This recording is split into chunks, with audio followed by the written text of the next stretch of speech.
For years in the North American market here, if you wanted a hatchback compact car that was nice to be in inside, you were pretty much relegated to the Mazda 3 hatch.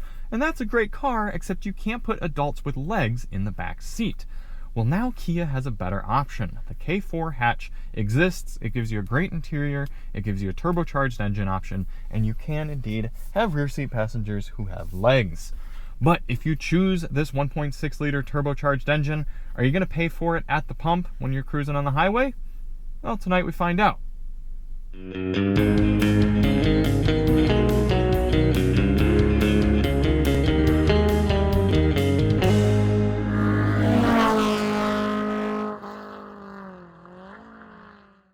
Hey everybody, it's Charlie from Daily Motor, and tonight we've got the real-world highway fuel economy test on the 2026 Kia K4 Hatchback. In this test, I'm going to head out on the highway and do 50 miles out and 50 miles back, averaging 70 miles per hour, to get a realistic fuel economy number for this compact hatchback. And before we get started, let's hop out and take a look at it. And despite this being called a hatchback, you could almost pose the argument that it is a wagon. Maybe there's not enough rear hang from the rear wheels, but with its low and squared off proportions, this does have a certain wagonness to it. I mean, kind of look, it is long and low. So if you do want to see more on the Kia K4 hatch, check the link below. There's a lot to like about it. We've driven the sedan counterpart as well, and I quite liked that too.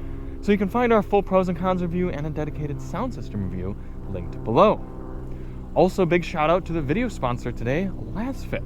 We've got LazFit mats here in the K4. They're fitting a little strange up front just because I just pulled them out of the box, and so they haven't quite conformed properly yet. But you can see we still have the good TPU material here, laser measured and goes way up under the pedals. So if you're coming in here with dirty, slushy, muddy shoes and boots, you're not getting your carpets messy. And since it's got this nice tray design, it's going to kind of hold everything. You can pop it out, clean out the mats. Same thing with the rear. If you've got rear passengers back here that, again, can have legs, you can get back here, have tons of room. And right around here, it's holding in all the mud, all the slush, all the snow, keeping my carpets nice and clean, even with my feet going well up here, or even with a third passenger back here sitting in the middle. You can even get cargo liners for the hatch soon, the sedan currently, and for many, many other cars. So regardless of your vehicle, if you want to get a good deal on some good mats, check the link below and get you 18% off with the code DAILYMOTOR. Big shout out to LazFit. So why do we do this test? Well, the EPA's highway fuel economy test, which gives the K4 hatch turbo 33 miles per gallon, that test only averages 48 miles per hour. We know there are plenty of people who use their vehicles for big miles on the highway and would like to know what sort of numbers you can realistically expect here in the real world. So in order to test that out, I'm going to head out to the gas station at night when there's less traffic.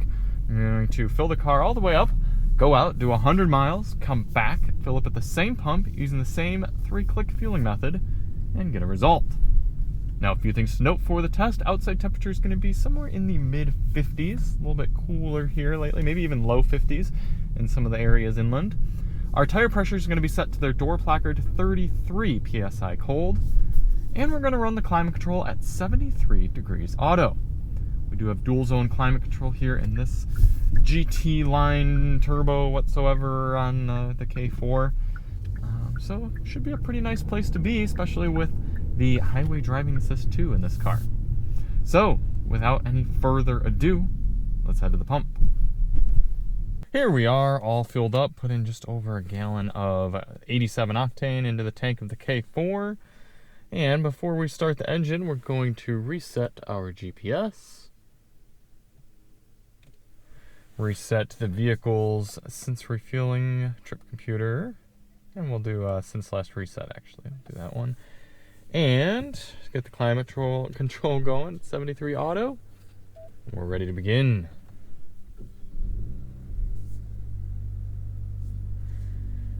Now we do have a few different drive modes here in the K4. We've got normal and sport. You know, I kind of like that. To me, eco mode seems kind of silly, because if I'm driving not sporty, I just want to be economical. So I kind of like that it's just eco and sport, or sorry, normal and sport. We're going to take it nice and easy over to the highway. It's about half a mile away, and pick up the test from there. A side note, taking those speed bumps pretty well. I like that. Now, the goal of this test isn't to hypermile. We're not trying to get the best possible fuel economy for this car, but rather a realistic figure. So in order to do that, I'm getting up to highway speed here at a reasonable pace, and I'm going to set the cruise control at a GPS indicated 71 miles per hour. That should allow us to average 70 over the whole test. This Prius has had no interest in going even remotely close to the speed limit the whole time I've been behind it, so we are just going to casually get around them and carry this little wave of turbo torque up to the speed limit. Looks like a remarkably accurate speedometer, and I think I remember that from the last two Kias we had as well, or at least the Kia Sportage, if I'm remembering correctly, very accurate speedo. So 71 on the dash is going to give us 71 on the GPS. We have adaptive SCC, that's Smart Cruise Control Driving Style, adaptive SCC, huh. So it'll be adapting to our driving style, I guess. So we'll see how that does. Kias usually have a pretty good active lane keeping functionality, so I am very interested to try it out here on this test. Initial impressions, though, it is taking us nicely through the lane. Man, it's actually surprisingly quiet in here, too. Alright, so this might turn into a pretty nice place to be for cruising on the highway. Got our little blind spot monitor cam coming up there while we change lanes. It actually has a lane change assist as well at $34,000. Man, this K4, I'm telling you, it's really punching above its price point. So we're going to continue on with the test here, test out this Harman Kardon sound system, and catch up with you at the end. And in the meantime, enjoy this time lapse of the entire trip.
Coming into the end of the highway fuel economy test here in the Kia K4 Hatch Turbo.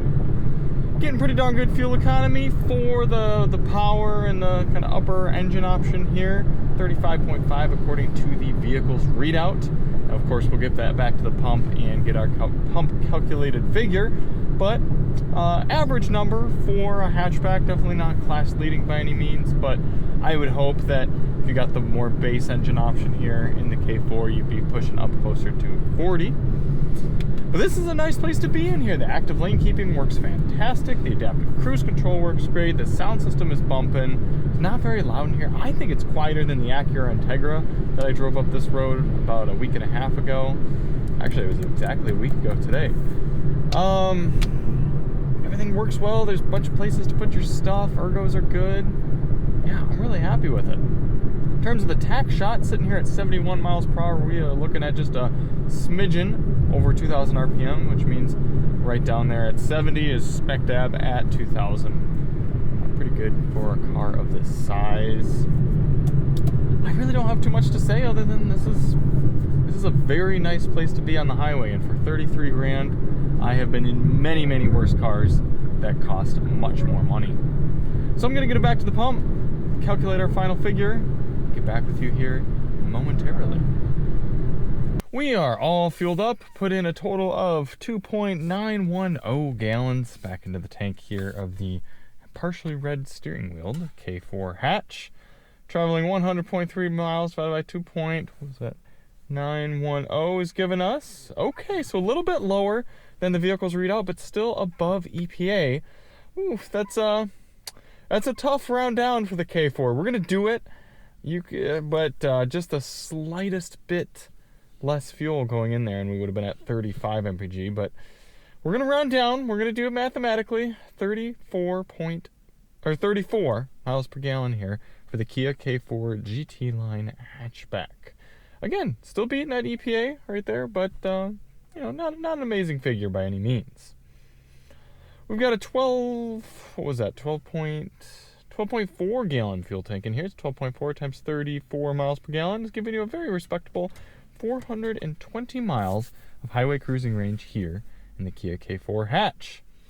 Now, again, like I said, if you're really concerned about fuel economy, you can get the one with a little bit, there's this the non-turbocharged engine, probably do a little bit better there.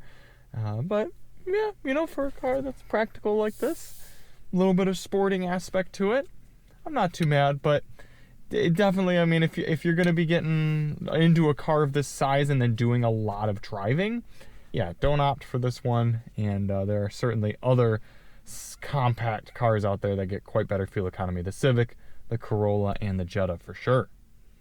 So thank you all so much for watching. If you do want to see more on this K4 hatch, check the link below. We've got our full pros and cons review there. Another shout out to LazFit for the floor mats. And we'll see you on the next one. I'm Charlie from Daily Motor, and as always, drive on.